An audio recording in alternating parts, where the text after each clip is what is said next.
Welcome back. This is still for FANRA Africa. Now, I've given the basis of the conversation, but before we go deeper, here are some points to note from this case. Ushe Ugwamai's viral TikTok video criticizing President Bola Tinubu's government has sparked intense debate. While some hail her courage, others question whether her comments crossed the line. Also, as a core member, Ugwamai's comments have ignited discussions about the role of young people in shaping national discourse. Also, the NYSC's alleged threats against Ugwamai have raised questions about the organization's stance in political commentary. And let's not forget the question that is on everyone's lips: how can social media be leveraged to promote constructive dialogue and hold those in power accountable? And how does that not backfire against those who actually choose to speak up? That said, I have a list of amazing persons who will be joining us to discuss this. The first person we have joining us is Adaramoye Michael Lenin, National Coordinator, Youth Rights Campaign. Thank you so much for joining us, Michael Lenin.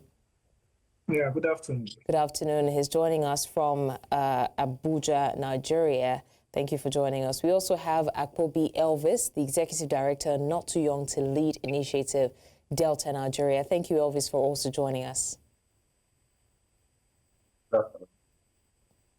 All right, very quickly, gentlemen, before we continue the conversation, first, I'd like to inform you that we have other people who will be joining us subsequently, so the conversation can be fuller. But in the meantime, I'd like for us to take a look at Raye's video that did make the rounds on social media and the reason we're having this conversation today. Let's take a look at it. Can actually repay it.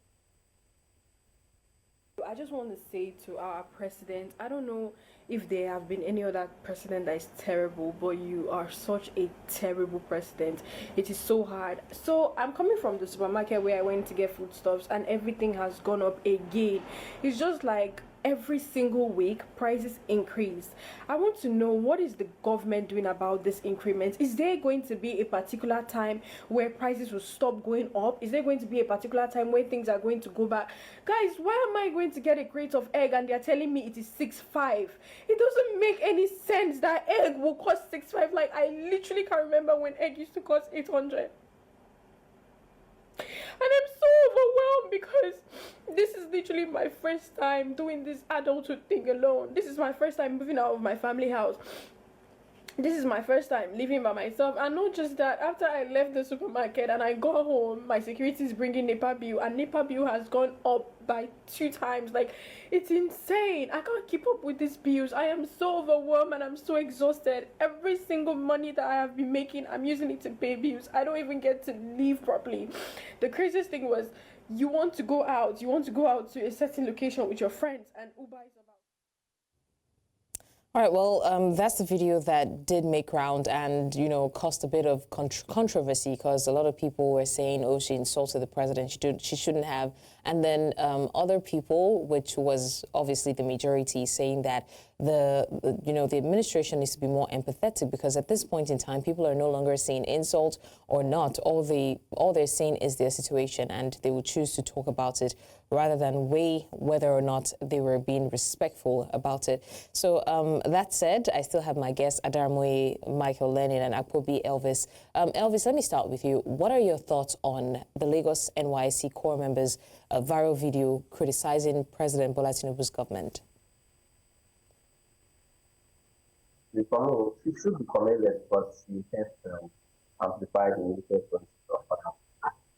In a democratic setting like ours, it's only normal that people share their views, because if what you promised us during campaigns is not reflecting the reality after the giving for certain donors, for example, it's only normal that people come out, but because of it seems as if once you call anybody for certain donors, so we put your vote, so it seems as if whether you'll be checking and all that, but Nigerians are not finding it funny lately.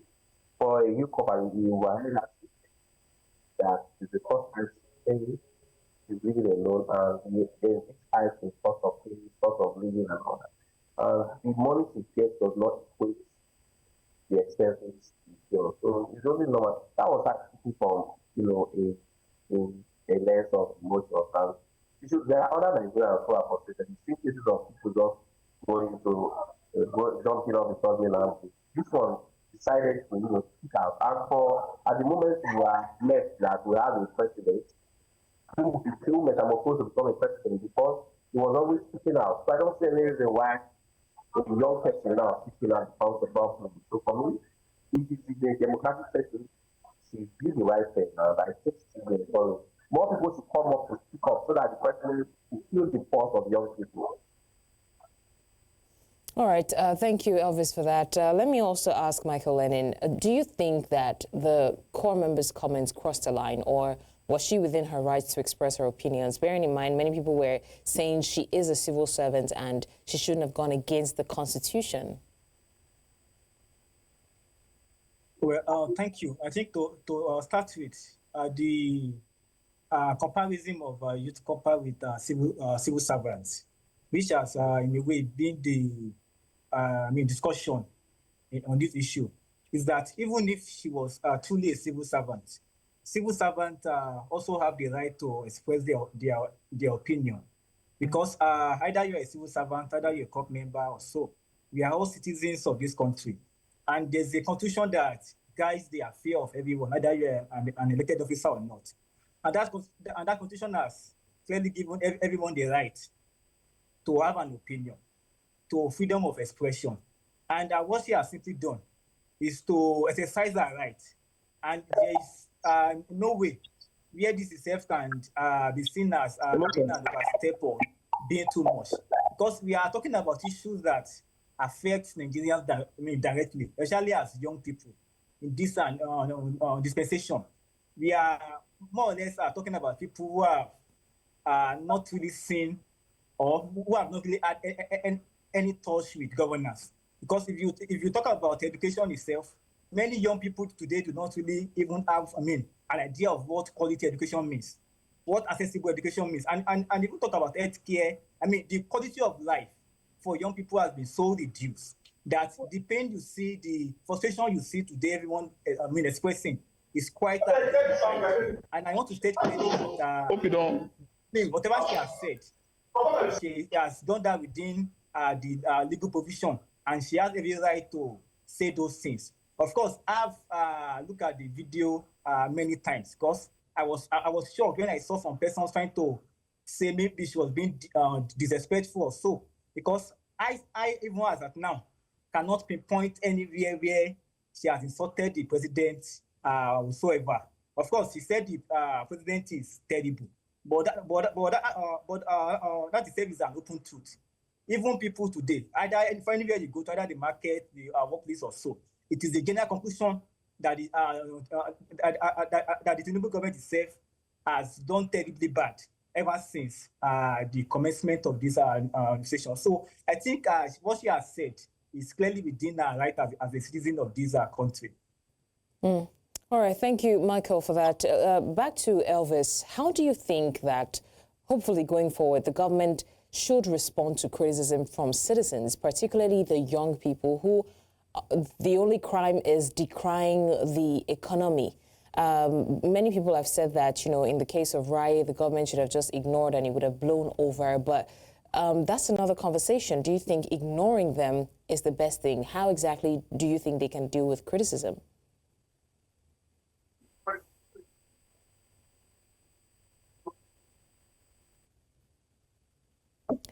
Elvis, can you hear me?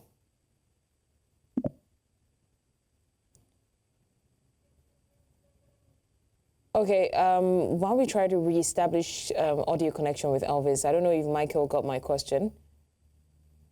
Yes, I got your question. And since everything is done, maybe I should just yes, please. Clearly, answer that. Because if you look at our history as a country, this is not the first time where we have young people who are trying to ask important questions about how the affairs of the country is being directed. Of course, we all speak about the democracy we enjoy today. But the reality is that the fight for a democratic nation is safe. We hold a lot of it to Nigerian students, to Nigerian youth. During the period of brutal military rule, Nigerian youth have demonstrated that energy, that vigor to also fight for a better Nigeria. So it is nothing new. The demonstration, the participation of young people today is not something new. We've seen, the last few decades, Nigerian youth through the National Student Movement has shaped the political sphere of this country in important ways. There have been a lot of mass movements led by Nigerian youth against even the worst of the military dictators. So that what we've seen lately is that it appears that even the military dictators themselves might have been a bit fear to even the way they respond to agitations of youth. Of course, even then too, they will always clamp down on the right of people to express their opinion, right of Nigerians to protest or so.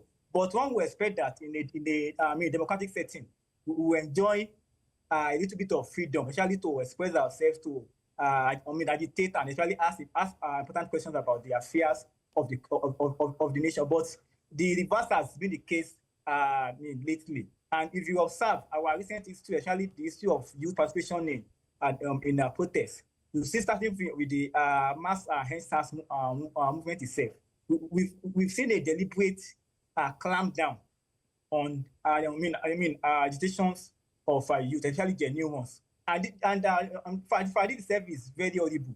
Especially for a country that prides itself as a democratic setting. So that the response of government to agitations of youth itself, in fact, is something that requires critical reflection. And also, there's the example of the headline governance protest where young people took to the street. And ask ourselves, what was the response of Nigerian government to the protests of young Nigerians last year? It is still the same clamp down on the right of people to protest. And it's not just about mass movement alone. Even where youth are trying to demonstrate, where they are just little protests either on campus or so, you see similar pattern of clamp down right of Nigerians to express themselves and also to organize. And like I said, because I'm trying to trace all of this together, because in a way it kind of connects. The government of Buhari exercised similar attack on agitations of Nigerian youth. We have the Tinubu government, who has also continued on that legacy of clamping down agitation of Nigerian youth. And for some of us who have been victims of this attack, we of course need to take clear that we need to have a clear reflection on how this itself is playing out. Of course, for what we are saying is not that government should ignore when people are protesting. No, people are protesting because they have reasons, okay, they have concerns. All right. To protest, to express their view. And if you look at this speech being made by Raye, the content itself contains important issues that affect not just people who are youth corps, but also affect people who are in the market, people who are in the offices. Okay. Affect the entire all right, Lenny. Those are things that requires attention of a genuine government, not just clamp down on these agitations. Okay, Lenny, thank you so much. Let me quickly bring in Elvis and get his thoughts on this. Elvis, what role do you think that young people should be playing in shaping national discourse and holding leaders accountable? Because one of the things that she said in the viral video was we have a hypocritical approach to things where we say that Nigerians tend to adapt to anything, and she calls it a cowardly behavior. Do you buy that sentiment? Young Nigeria, we easily get used to, anything. I've been privileged to traverse across the African continent. I'll use Liberia, for example. I was an election observer in the last election.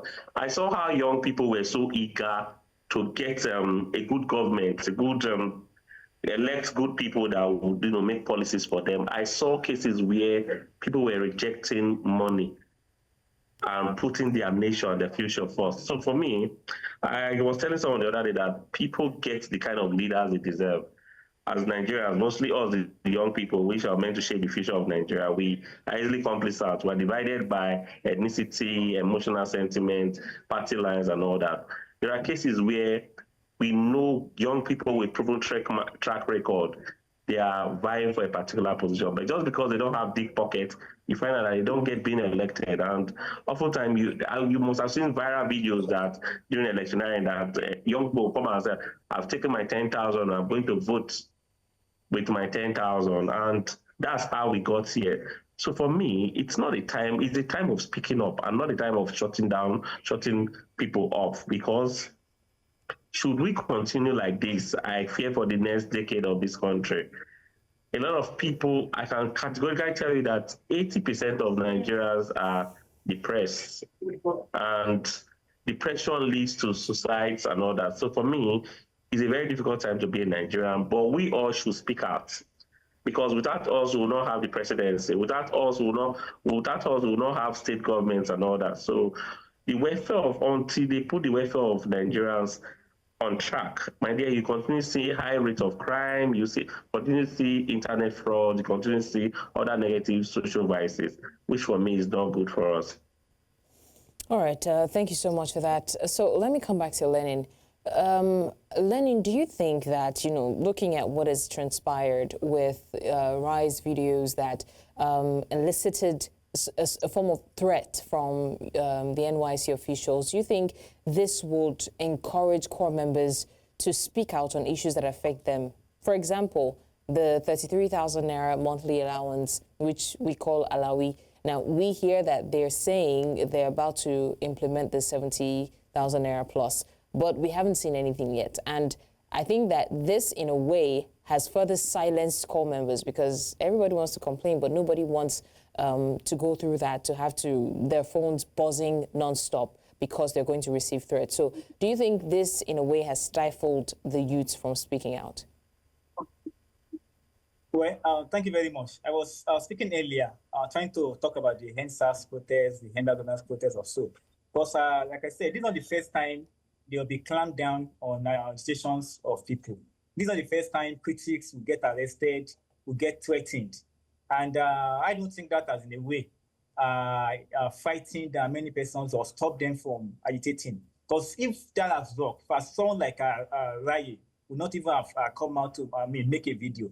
If threats has worked, if attacks has worked, because people have been to prison for criticizing the government, people have been to jail for criticizing the government.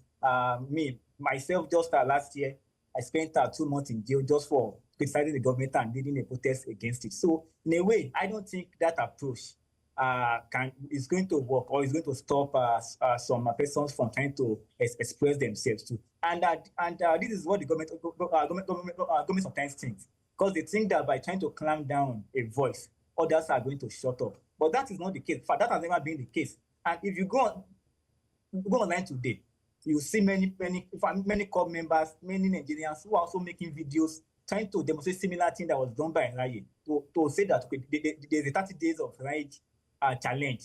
And in fact, if you just go to TikTok today, Twitter today, you see many Nigerian youth today, they are making videos saying the same thing Raye said. So if of course, maybe if she has been ignored, many persons will not even have come across the video. In fact, possibly even this program like this will not even have been able to even discuss something like that too. So in a way, clamping down on agitations, threatening critics, or even arresting or jailing them has not worked, and it's not going to work. What can work is for government to address the issues being raised. Okay, for instance, in a national society, in a civil society, one will expect that, okay, a corps member who is frustrated made a video.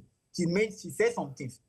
Can't the president, for instance, address this issue and say, okay, I have heard what you said, I've done. So in a way, they are like civil approach, reasonable approach of, tackling critics, of addressing criticism. And it is by not trying to threaten or calm down on the voice, but looking deep at the content of what they are saying. Okay, they are talking about hardship. How can you at least begin to address the hardship? They are talking about low income. How can you begin to raise the income?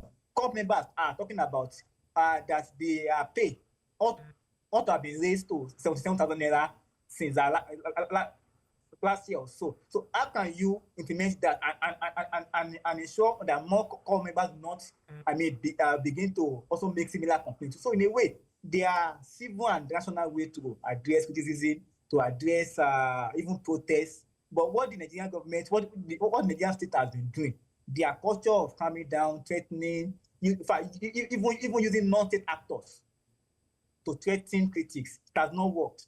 So, because I watched a recent video she made where she said some persons are even trying to take down her account. So, how does that mean? How do you compare someone talking about hardship and then you trying to take down her account? You trying to threaten her, you see her in Lagos, you kill her.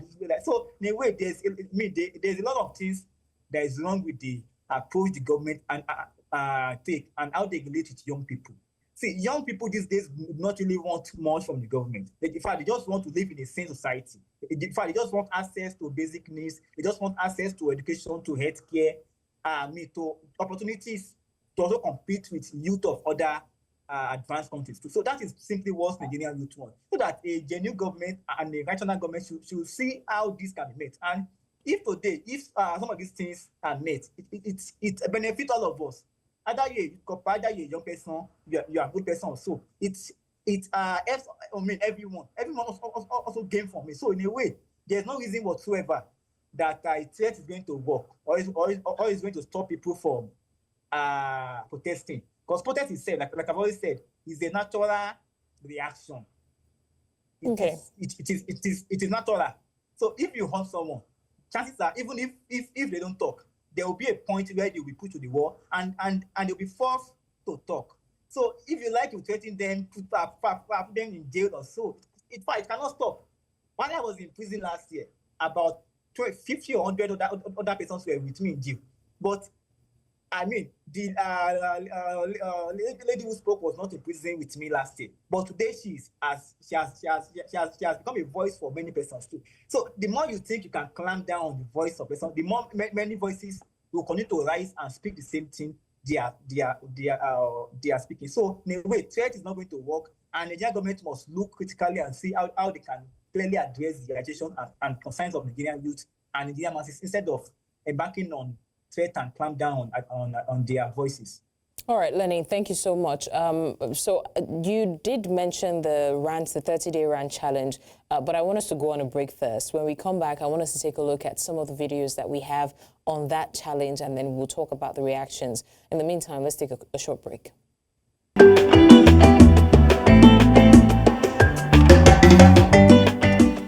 All right, welcome back. Thanks for staying with us. This is still Fafanwa Africa, and we're still talking about the consequences of speaking up, especially in this part of the world. Should there even be consequences? But unfortunately, that's where we find ourselves, especially the youths. And we're using the case of Raye as a case study. I still have my guests with me, Adaramoye Michael Lenin, and of course, Akpobi Elvis. Now, I did mention before we went on the break that Lenin talked about the 30-day rant challenge, which was obviously started by Raye, and then in solidarity, a lot of other people hopped on that challenge. I'd like for us to take a look at the videos, and then when we come back, we'll talk about that.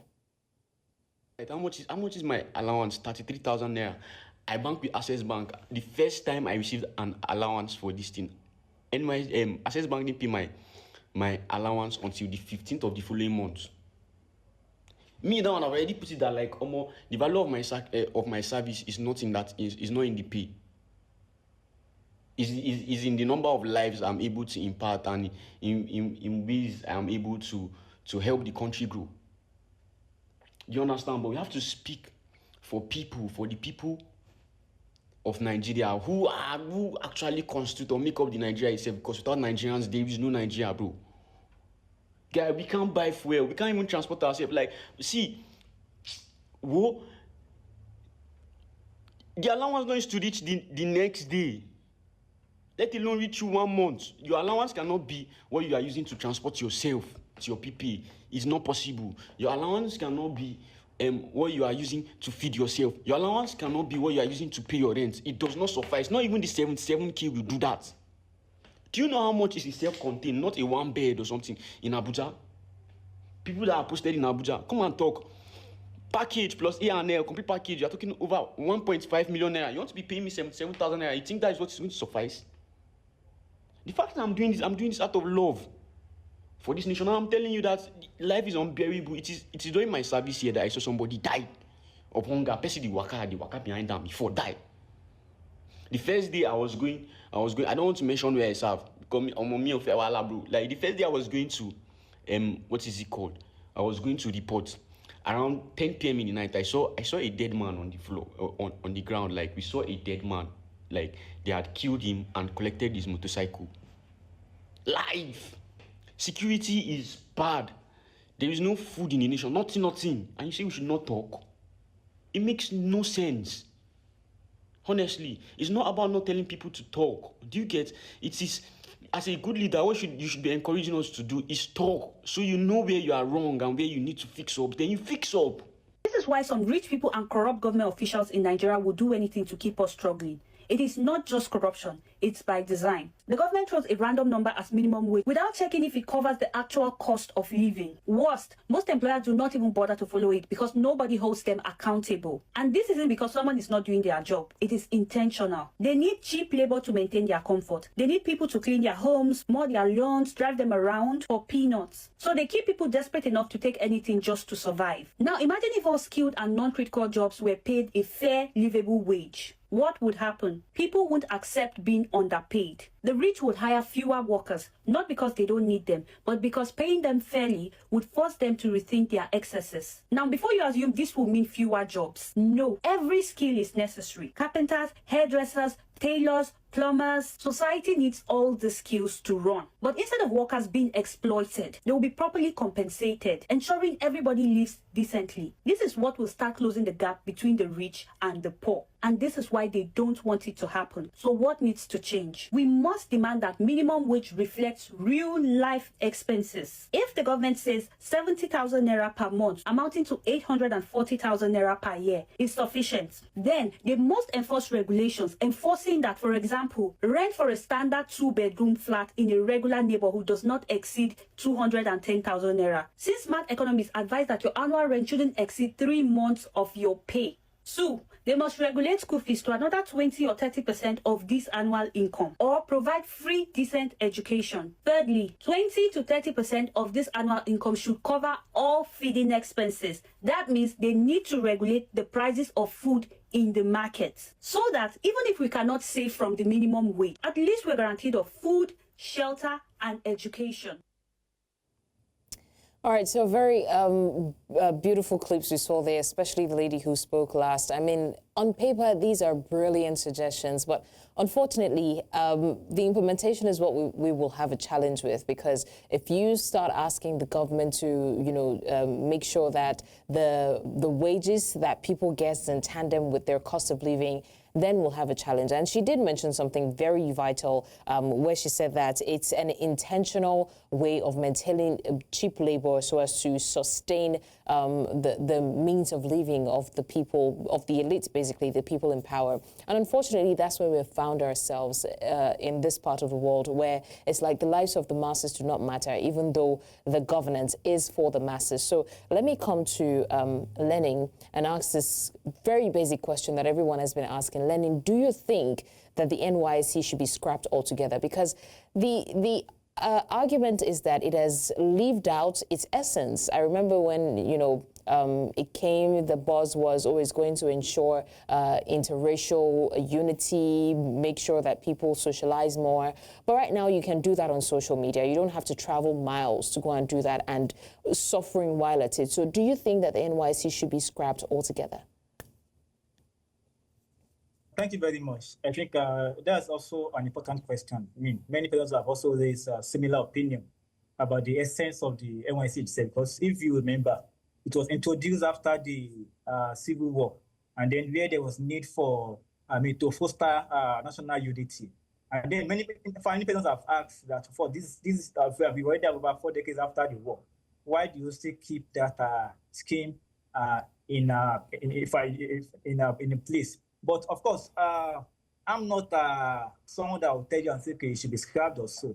But what the NYSC scheme has shown to many Nigerian youth is the attitude of the ruling class to their welfare. Because it has given them a sort of preamble, a sort of insight into how they will be treated if they are fully integrated as workers into the society. Because just what they are clamoring for. We have today workers who are receiving similar amount and who are not NYSC members. Just about a week ago or so, I mean, there was a video about cleaners in Lagos who were lamenting that they were being paid 40,000 naira per month, and to see the audacity of the government, that the government itself had the effrontery to come out openly to defend that of course the pay was because they contacted a private company so that it was not directly from them or so. But the question is that in the same society, should anyone be earning as little as 40,000 naira? I mean, a worker be earning as little as 40,000 naira also. So in a way, the scheme itself has shown clearly how Nigerian youth are being treated by the ruling class. So it goes beyond scrapping the NYSC. Because today now, if you scrap the NYSC, what about millions of workers who have been underpaid? What about millions of workers who don't even receive their entitlement? What about many workers today who are being paid 40,000 naira, 5,000 naira or so? Amount that not feed the family for a day or two. So in a way, there are more important question about how we want to treat our youth, how we want to treat our workers. So that, but because if you are in a society where workers are being treated fairly, where youth are being treated fairly, there's no how any government to think that 10,000 in a month is going to be enough for a government member to go to their PPA, CDS and co. So in a way, it's just reflects in a way how Nigerian middle class treat Nigerian masses, Nigerian citizens. So, and just like the other lady said, it's also a deliberate attempt by the government not to introduce a form of formal casualized workers into the system. Because today we have many schools who don't have enough staff, so they then use the opportunity of members to fill in for that. So those are which I mean that it's also a way by the government to generate cheap labor, which itself needs to be condemned. So my own take is that it goes beyond scrapping the NYSC. It is about how we treat our citizens fairly, how we treat the workers fairly. And because just last year, when the minimum wage was being discussed, the NSC came up with their own figure of about 490,000 naira as the amount that a worker can survive on a monthly basis. But so they proposed that to the government.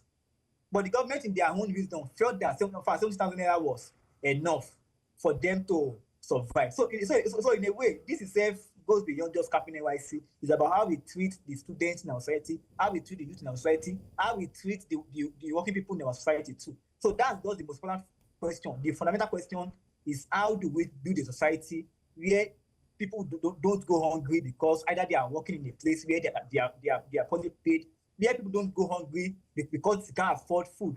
And if you look at our history, about some decades ago, even students were given free food, because there's that understanding that if you don't feed, there's no way you'll be useful to this society. It cannot be useful to society if you don't have what to eat. It's either you become a nuisance, you become a criminal, or so. So, for government itself must see citizens' rights, citizens' welfare as a way of building society. Okay. But what we have is the opposite of it. Okay, Lenin, thank you. Let me quickly hear from Elvis now about the role of social media in enabling that the youths actually do have a voice beyond the protests, beyond going out to campaign. What role would you say that social media has played in helping the youths to voice out their complaints? Because some years back, you wouldn't see the youths lamenting politics like they're doing now. And so the reality of things is hitting everyone, and people are complaining, most especially the youth. So what role would you say that social media has played? For me, the social media is a tool that has blessed and shaping our democratic process. Because oftentimes, if you agree with me, most of our leaders, they are very conscious of what they do. You see cases where they will tell you you're going to visit a political figure, be like, drop your phones and all that. And I'm glad it's an on-the-spot, it gives on-the-spot assessment, and that's how you notice that young people, they are using it as a tool to engage the government. And I want to encourage young Nigerians. Fine, we must be very, very careful with the words we use, but the thing is, we live in a time of calling out. If we are complacent, if we get too comfortable, Nigeria will go into extinction from the way things are going. We are seeing cases lately that seem as if our democratic process is, shrinking daily, and then people are keeping mum, forgetting that all these are precedents. So for me, the social media is a tool which young people are using. While I want to appreciate young Nigerians, because at the moment it's very, very difficult to be in Nigeria, mostly because the set of people leading us today are people that benefited from free scholarship, free healthcare, good road network, good transportation, but today they couldn't provide it. So I want to urge young Nigerians, if you see something, say something, speak it out. And the men who keep calling them out, everybody will be on check. But this is not to say we should abuse the social media to, seize on every opportunity to reduce positions of authority. But I want to urge even leaders to, you earn respect. I've gone to countries where young people are patriotic about their country. At the moment, people going to the point of entering other countries. For me, the minute you say you're in Nigeria, it's like wearing a burden of suspects. I know Nigerians are good people, but the gap, the large gap of inequality is making some young people, a handful of young people, subscribing to crime and all that. If Nigerians, if we have good policies, a better environment, I'm very, very sure Nigerians are contented people. Nigerians are good people. So I want to also urge the government at the center, even governors and all that. We are better off when other people are better off. If you invest, make better policies, mostly on the young people, crime rate will reduce and community will thrive. All right, thank you so much for that. Thank you. So let me come back to Linus, and I think that this would be probably our second to the last question. Where do you see the youths in the future? Do you think, because obviously there is a deliberate attempt to limit the level of freedom of expression, right? So you can say whatever you want to say, but like they always say, your freedom after your expression is what's not guaranteed. Now, with this intentional approach to shut the youth up, where do you see the youth in the future? Because right now we have a divided set of people, some who think, I don't want to talk because I don't want problem, but some who are like, you know what, let's just face it head on and whatever happens, happens.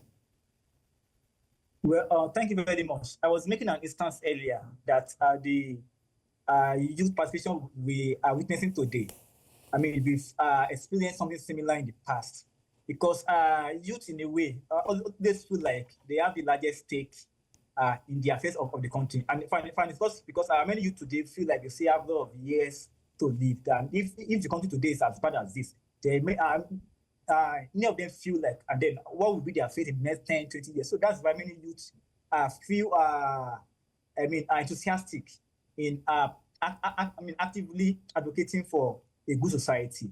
And what we've seen today is also, we've seen similar things in the past, clamp down, where some, of course, genuinely might feel that fear that maybe they should take political affairs.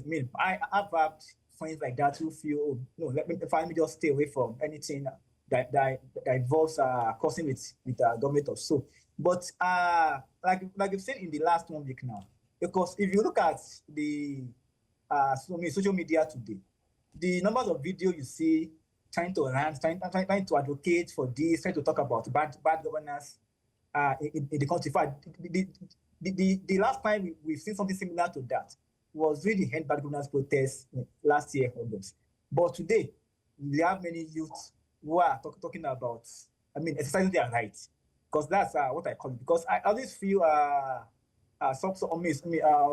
somehow angry when people come out to talk about insults.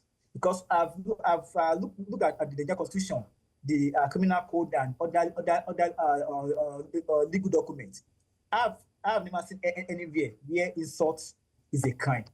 If someone make a speech or publish a statement where you feel you've been wrongly alleged of a crime or so, you have the right to go and seek redress. But there's no where insult is a crime. And in Nigeria, it's quite funny, because a president or a governor will implement policies that are born out of stupid decisions. And then someone will come out and say, okay, Mr. Man, you have made stupid decisions. And then you feel angry that you've been insulted. But the truth is that if you don't want insult, it's either you just take clear offices, that your decisions will affect the life of people. Okay. Once you are a political office holder, people will have to, in a way, express their anger towards some of the terrible decisions they feel you've made.